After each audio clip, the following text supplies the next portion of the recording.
Hello， 大家好，我是米粒。本期视频为大家带来最近的热门电影《Soul》中的两位主角 Joe Garner 和 22。许多故事都激励着我们要努力变得不平庸，可这个故事却告诉我们，就算平庸一生又如何？我们以为平庸的每一天，似乎见惯的那些风景，才是最真实的人间烟火。好了，让我们回到正题，开始制作这两只可爱的小灵魂吧。嘴巴的制作教大家一个简单的懒人方法，我们可以把造型绘制在硬卡纸上，剪下后就能直接用来当简易模具使用。镜框也可以用同样的方法制作，很方便吧？这次人偶造型的基础形状都非常简单，用圆形和水滴形就能组合成身体。需要注意的是脸、身体、手这三个部位的比例。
部分米粒建议直接用色素绘制，选用极细的勾线笔，由浅至深一层层叠加。这里需要注意的是，白色压在深色上面很容易被透色，所以高光部分可以反复上色，涂得厚重点。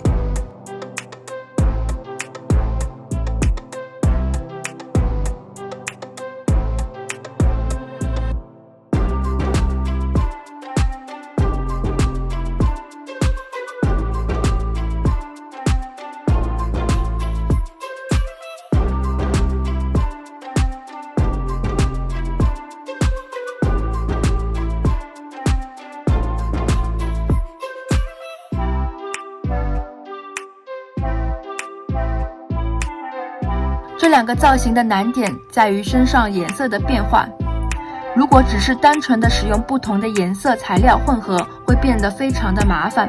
所以米粒建议我们可以取一个中间色，制作出造型后，再通过刷色粉来实现其颜色的变换。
噔噔噔噔，小灵魂完成啦！